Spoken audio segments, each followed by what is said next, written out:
Hi friends, అందరికీ నమస్కారం. మరి మనందరినీ కూడా ఈ విధంగా ప్రత్యక్షంగా పరోక్షంగా కలిపి నడిపిస్తున్నటువంటి ఆది గురువు బ్రహ్మర్షి పత్రిజీకి నమస్కారం.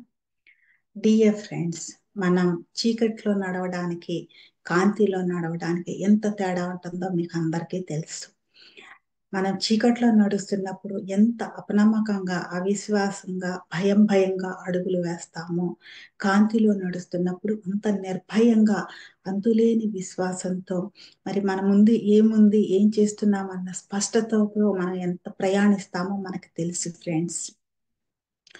ఇదే కాంతి సూర్యుడి కాంతి నుండి వచ్చేది మనకి కొంత స్పష్టతనిస్తుంది. మన కన్ను ఎంత చూడగలదో అంత స్పష్టతనిస్తుంది.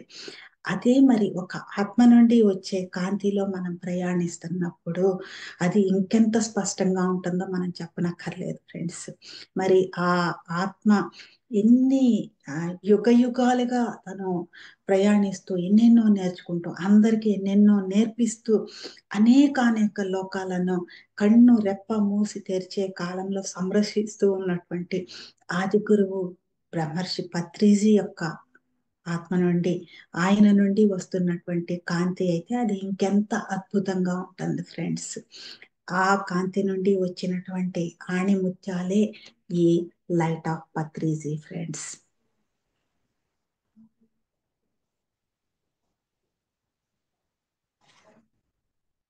ఇందులో సార్ చెప్పిన వాటి నుండి ఆ సందేశాల నుండి కొన్ని సెన్స్ ను ఇందులో పొందుపరిచి ఈ బుక్ చేయటం జరిగింది ఫ్రెండ్స్. సార్ ఫస్ట్ పేజ్ లోనే ఎంత అద్భుతంగా చెప్పారంటే నాకే చాలా చదువుతుంటే నాకే థ్రిల్లింగ్ గా అనిపించింది అనమాట. ఆయన మూడింటి గురించి ఏ రకంగా థ్రిల్ అవుతాయి అని చెప్పారు. ఒకటి మైండ్, రెండవది ఇంటలెక్ట్, మూడవది soul. Body, mind, intellect, soul అన్నారు ఫ్రెండ్స్. కానీ బాడీ థ్రిల్ అవ్వదు.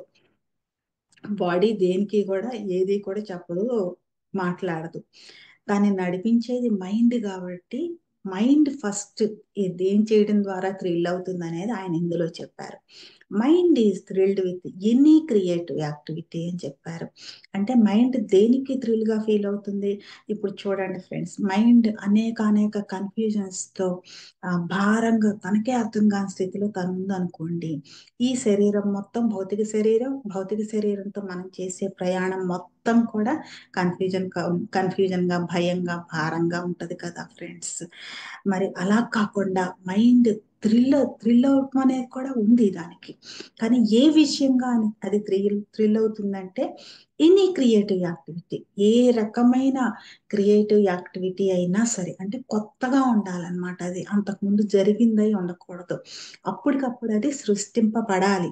అప్పుడు ఈ మైండ్ థ్రిల్ గా ఫీల్ అవుతుంది. వావ్, వాట్ ఏ క్రియేటివిటీ అని చెప్పేసి మైండ్ థ్రిల్ ఫీల్ అవుతుందంట ఫ్రెండ్స్. దాని తరువాతది ఇంటలెక్ట్ ఎలా థ్రిల్ అవుతుందంటే, intellect is thrilled with the vision of the truth అని చెప్తున్నారు. ఇక్కడ మైండ్ ఏమో ఎనీ క్రియేటివిటీ యాక్టివిటీ ద్వారా అది థ్రిల్ అవుతుంది, యాక్టివిటీ ద్వారా థ్రిల్ అవుతుంది. కానీ ఇంటలెక్ట్ ఎలా థ్రిల్ అవుతుందంటే, ఒక గ్రంథం ద్వారా కానీ లేదా ఒక గురువు చెప్పింది కానీ లేదా మనకి అనుభవపూర్వకంగా ధ్యానంలో వచ్చే అనుభవం ద్వారా ఒక సత్యం తెలిస్తే ఆ సత్యం యొక్క విజన్, ఆ సత్యం యొక్క విశ్వరూపం ఎంత ఉందో దాన్ని తెలుసుకున్నప్పుడు, దర్శించగలిగినప్పుడు అప్పుడు ఇంటలెక్ట్ థ్రిల్ గా ఫీల్ అవుతుందంట ఫ్రెండ్స్. అంటే ఒక ధ్యానంలో ఒక అనుభవం చూస్తున్నాం, ఒక విజన్ చూస్తున్నాం ఫ్రెండ్స్. ఒకటి తెలిసింది, మనకి సత్యం తెలిసింది. ఇప్పుడు ఒకటే చెప్పారు, అపోదిపో భవ అన్నారు. అంటే నీకు నువ్వే దిక్కువికా అని చెప్పేసి, డిపెండ్ అవ్వద్దు అని. మరి ఎన్నో సంవత్సరాలుగా మనం డిపెండ్ అయ్యాము. కానీ డిపెండ్ అవ్వకుండా ఉన్నప్పుడు మనం ఏ రకమైన మార్పు జరుగుతుంది అనేది అది చేసి చూసినప్పుడు, ఆ దర్శనం, ఆ అనుభవం మనకు వచ్చినప్పుడు, ఓ ఇది సత్యం, మనం ఇలా నిలబడి ఉంటే ఇలా జరుగుతుంది, ఇది సత్యం అని చెప్పేసి మనకి అది ఆ విజన్ మనకి తెలుస్తుంది ఫ్రెండ్స్. సత్యం యొక్క విజన్. ఇది నేను ఎగ్జాంపుల్ మాత్రమే చెప్పాను. సత్యం అంటే చాలా ట్రూత్ అంటే చాలా ఇన్నిన్ని సందర్భాల్లోనూ మనకు దర్శనం ఇస్తుంది ఫ్రెండ్స్. అంటే ఒకే సత్యం అనేకానేక సందర్భాల్లో మనకి దర్శనం ఇస్తుంది ఫ్రెండ్స్. అప్పుడు ఇంటలెక్ట్ థ్రిల్‌గా ఫీల్ అవుతుంది. ఒక బుక్ చదివాము. అందులో ఒక మంచి చక్కటి ఎసెన్స్, ట్రూత్ మనకు తెలిసింది. వావ్! అని చెప్పేసి ఇంటలెక్ట్ థ్రిల్ ఫీల్ అవుతుంది ఫ్రెండ్స్. మైండ్ థ్రిల్ అవ్వదు అక్కడ. సోల్ థ్రిల్ అవ్వదు. ఇంటలెక్ట్ థ్రిల్ అవుతుంది. దాని తర్వాత థర్డ్‌ది ఏం చెప్పారంటే, soul is thrilled with an experience of the truth. మరి ఇంటలెక్ట్ మైండ్ ఏమో ఎనీ చేయటం ద్వారా క్రియేటివ్ యాక్టివిటీ చేయటం ద్వారా తను థ్రిల్ అవుతుంది. ఇంటలెక్ట్ ఏమో మనం ఒక గ్రంథం ద్వారా కానీ, ఒక మాస్టర్ ద్వారా కానీ ఏదైనా ఒక సత్యం తెలుసుకుంటే, ఆ సత్యం యొక్క విజన్ చూసినప్పుడు అది ఇంటలెక్ట్ థ్రిల్‌గా ఫీల్ అవుతుంది.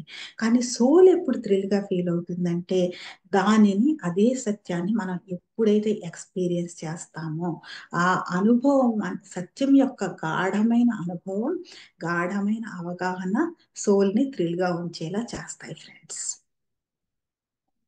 ఇవి 3 కూడా ఫస్ట్ పేజ్‌లో చెప్పడం జరిగింది. నాకిది చాలా బాగా అనిపించింది ఫ్రెండ్స్. ఎందుకంటే మైండ్ రకరకాలుగా ఆలోచిస్తది మనకు తెలుసు.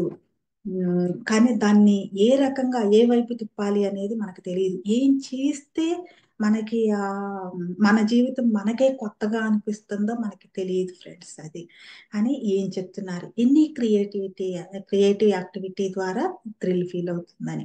ఇంటలెక్ట్ ఉంది. అసలు మనకి ఇంటలెక్ట్ ఉందో, లేదో, అది సరిగ్గా పనిచేస్తుందో, తుప్పు పట్టుందో ఇదేది కూడా మనకు తెలీదు ఫ్రెండ్స్. అది మనకి ఎప్పుడు తెలుస్తుందంటే షార్పెన్ అయినట్టు. అది మనకెప్పుడు తెలుస్తుందంటే, ఈ సత్యం యొక్క ఆ విజన్‌ని దర్శించినప్పుడని చెప్తున్నారు.